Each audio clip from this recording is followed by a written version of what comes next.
Everyone, let's continue our topic speaking about sequences and series. As we said at the last lesson, if we want to define a sigma notation, or we can define the summation notation, which we call this sigma notation, by using this symbol. We call this sigma from k equals 1 to n a k. The a with the index k represents the term that we have to add each time. So in this case, it differs from the first index to the second one and third index and so on. So this number tells us the end of the series, this number tells us the start of the series, and this terms tell us the term of the series. Sometimes it's the same term, sometimes it differs from each index to another index. We have seen also, guys, some examples.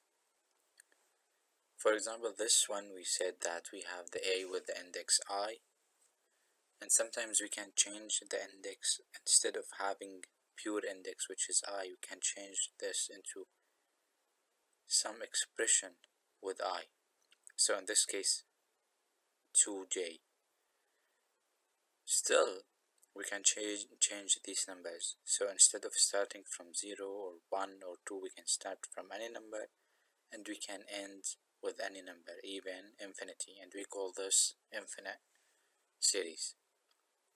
So speaking about these terms, we can immediately plug I with the starts, finishes with the end of this index.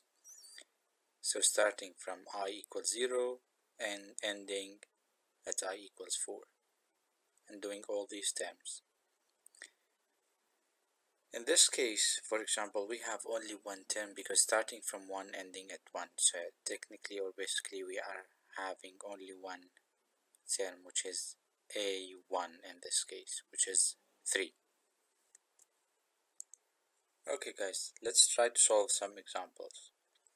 You have these examples. Try to find the sum of each one of these series. We have k equals 1 to 5 for k squared, j equals 3 to 5 or 1 over j, adding i's and adding 2. To remember how to do this, let's take this as an unsolved example. From 1 to 10, k equals 1, 2k plus 1. So in the first term would be, instead of k, we are having 1, so 2 multiplied by 1 plus 1 equals 3. For this 5 we have k equals 2, 2 multiplied by 2, 4, plus 1 equals 5. For this 7 we have 2 multiplied by 3 plus 1, which is 6, plus 1, which is 7, and so on. Finding all these terms, we add these terms together to get the sum or the summation of this series. So guys, try to find the answer of these series and then we will solve them. Okay, let's take it one by one. So the first one, which is k equals 1 to 5, k squared. Start to plug, instead of k, starting from 1 till 5, k equals 1, 2, 3, 4, 5. So for the first one, k squared, which is 1 squared, we have 1 squared, 2 squared, 3, 4 squared, 5 squared. Because it's a very simple expression, it's only k squared. So immediately just take this index, plug instead of k, and you will get the answer, which is 55 in this case. Let's take the second one. In this case, we have j starting from 3 until 5. And the term is 1 over j. So the first one, 1 over 3, and then we have j4, and then 5. So 1 over 3 until 1 over 5, we add them, we will get this answer. the third one, I equals 5 until 10 for I. So let's try to plug instead of I 5 to 10. 5, 6, 7, 8 until 10, you would get 45. D, for D, starting I equals 1 to 6, but in this case, we have to notice, guys, the term is only a constant. So as if we are adding the same constant for how many times? From I equals 1 to 6. So this is I equals 1, but we don't have any I in this term, so it's a constant. I equals 1, for I equals 2, I equals 3, 4, 5 until 6. So basically I'm just adding the same number for how many times? For 6 times, because I goes from 1 till 6. So this is a constant, adding this constant for 6 times. So as if I'm saying I'm just multiplying this number by 2.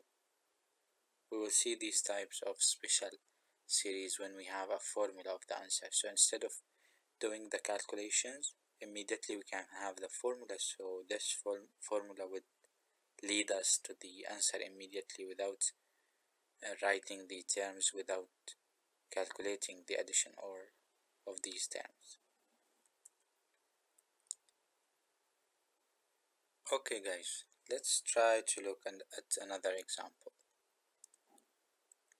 In these examples, guys, we have the opposite question. So instead of having the summation or the sigma notation, he's giving me the terms and he's telling me find the sigma notation for these series.